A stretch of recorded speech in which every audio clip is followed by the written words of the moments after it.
Hey everybody, welcome here. Success पथ में आप सभी का स्वागत है।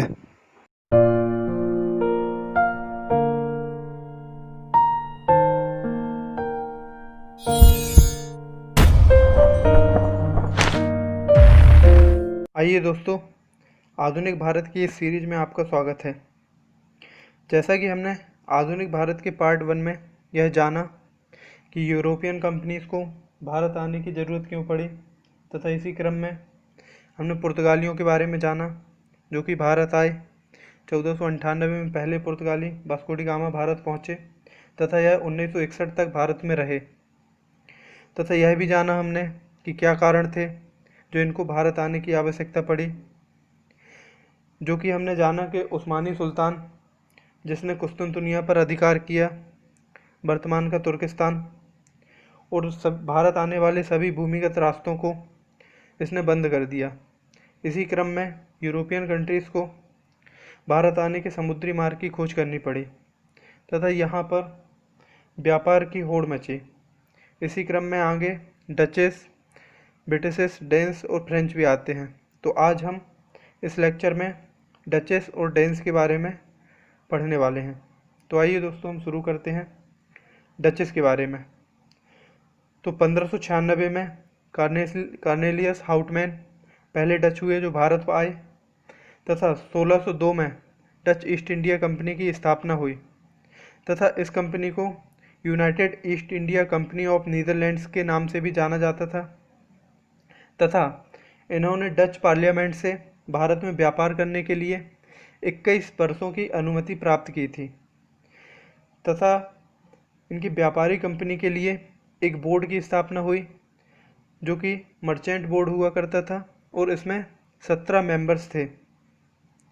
17 मेंबर्स के साथ यह बोर्ड कंपनी लेकर भारत आता है तथा इसी क्रम में 1605 में इन्होंने अपनी पहली फैक्ट्री जो है वो मूसलीपट्टनम में स्थापित की तथा आगे अपनी बंगाल में पहली फैक्ट्री खोली जो कि 1627 में बंगाल के पीपली नामक स्थान में खोली।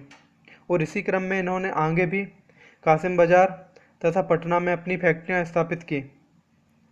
बात करेंगे दोस्तों विश्व में स्टॉक एक्सचेंज लाने वाले, स्टॉक एक्सचेंज की स्थापना करने वाले डचेस ही हुए।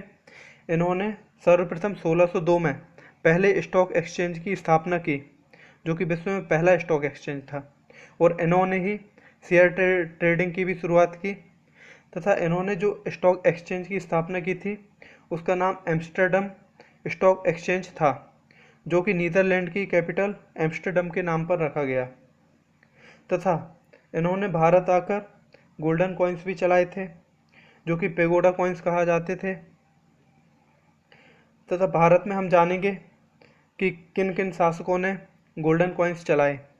तो भारत के इतिहास में पहली बार जो है वो हिंद यूनानी शासकों ने स्वर्ण सिक्के चलाए तथा मुस्लिमों में बात करेंगे जो मुस्लिम्स भारत में राज किए उसमें जो मोहम्मद बिन कासिम जो कि 712 ईस्वी में भारत आया था, इसने पहले स्वर्ण सिक्के चलाए और जिसका नाम जो है वो दिरहम हुआ करता था।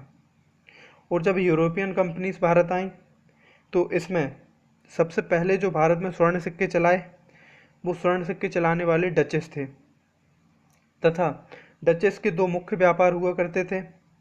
इनका जो है सूती वस्त्र उद्योग तथा नील उद्योग, ये दोनों उद्योग ये लोग चलाया करते थे तथा जो ब्रिटिशर्स थे अंग्रेज, इन दोनों व्यापार पर अंग्रेज़ों की नज़र बनी हुई थी। इसी क्रम में दोस्तों अंग्रेज़ों ने इनके व्यापार को छीनने के लिए 1759 में 1759 में बैटल ऑफ बेदरा लड़ा तथा इसमें ब्रिटिशर्स की तरफ से जो है वो बंगाल के गवर्नर, जो फर्स्ट गवर्नर ऑफ बंगाल हुए, रॉबर्ट क्लाइव, इन्होंने नेतृत्व किया तथा डचेस को बुरी तरह से पराजित किया। और इसी के बाद दोस्तों जो डचेस थे वो वापस लौट गए, इनका ट्रेड जो है वो डगमगा गया था तथा 1795 में बेदरा की युद्ध के बाद जो कि 1759 में हुआ था, तो उस समय तो यह भारत में रहे लेकिन इनका ट्रेड जो है वो छिन चुका था जो कि अंग्रेज़ों ने हड़प लिया था। तो इसी क्रम में डचेस जो है वो नीदरलैंड 1795 में वापस लौट जाते हैं। तो दोस्तों आज हम बात करेंगे डेनिस की, जो कि डेनमार्क से आए हुए थे। ये भी व्यापार के उद्देश्य से भारत आए तथा 1616 में इन्होंने अपनी डेनिस ईस्ट इंडिया कंपनी की स्थापना की तथा अपनी पहली फैक्ट्री जो है वो 1620 ईस्वी में त्रिंकोबार केरला में स्थापित की तथा इसी क्रम में दोस्तों इन्होंने 1676 में अपनी सेकेंड फैक्ट्री जो है वो सेरामपुर बंगाल में स्थापित की। इनके भी मुख्यतः दो व्यापार हुआ करते थे, एक तो इनका चाय का व्यापार था तथा चीन के साथ व्यापार था। दोस्तों इनका व्यापार भी कुछ ज़्यादा चला नहीं, तो इसी कारण 1845 में 1845 में इन्होंने अपना व्यापार जो है वो ब्रिटिशर्स को बेच दिया तथा वापस डेनमार्क लौट गए। तो दोस्तों इसी क्रम में हम आगे भी करते रहेंगे। जो आगे वाले लेक्चर में है तो हम उसमें ब्रिटिशर्स तथा फ्रांसीसियों को पढ़ेंगे तथा फ्रांसीसियों द्वारा जो कर्नाटक के प्रथम कर्नाटक, द्वितीय तथा तृतीय कर्नाटक वॉर्स हुई उसके बारे में हम जानकारी लेंगे। और चूँकि दोस्तों ब्रिटिशर्स जो टॉपिक है वो काफ़ी बड़ा है, क्योंकि पूरे आधुनिक भारत में उन्हीं के बारे में पढ़ना है हमें।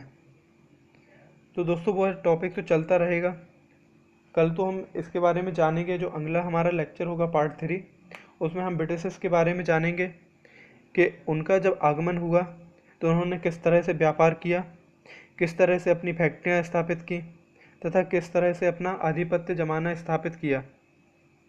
तो इसी क्रम में दोस्तों हम आगे बढ़ते रहेंगे तथा आपका सपोर्ट ऐसा ही बना रहे तो हम आगे भी आपको ऐसा ही कंटेंट प्रोवाइड करते रहेंगे।